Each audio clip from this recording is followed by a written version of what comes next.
அதிகாரம் பகுதி 6 தொடர்கிறது. இசை கருவிகளில் இசை பாடவல்ல பாணர்கள் இனிது பாடினார்கள். இவ்விழாவினை கண்டு மாதவியும் கோவலனும் மகிழ்ந்து இன்புற்றிருந்தார்கள். திருநாள் முடிந்த மறுநாள் அமாவாசை தினமாய் அமைந்திருந்தமையால் புகார் நகரத்து மக்கள் எல்லாம் நீராடும் பொருட்டு கடற்கரைக்கு விரைந்து சென்றார்கள்.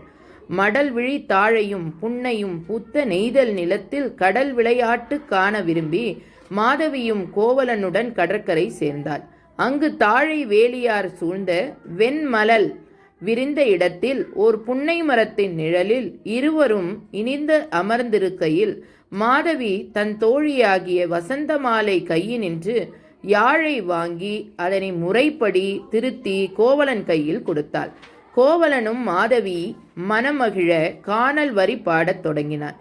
இவ்வாறு கோவலன் பாடிய பாக்கள் அகப்பொறியியலில் களவுத்துறையில் தலைமகன் கூறிய மொழிகளாய் இருந்தமையால் கோவலன் தன்மேல் அன்பில்லாது வேறொரு காதலியை விரும்பி மயங்கினான் என்று மாதவி எண்ணினாள். ஆயினும் அக்கருத்தை வெளிப்படுத்தாமல் கோவலனது இசையால் மகிழ்ந்தவள் போல் நடித்து அவன் கையினின்று யாழை வாங்கி தானும் வேறு குறிப்புடையவள் போல் நிலத்தெய்வம் வியப்பெய்த நீல் நிலத்தோர் மனமகிழ மாதவி இன்னிசை பாடினாள். இப்பாட்டை கேட்ட கோவலன் என்னையன்றி வேறொருவன் மேல் மனம் வைத்து மாய பொய் பல கூட்டும் மாயத்தவளாகிய மாதவி பாடினாள் என்று எண்ணி கோபக்குறியோடு எழுந்து அவளை விட்டு பிரிந்து தனியாக தன் மனை நோக்கி புறப்பட்டான்.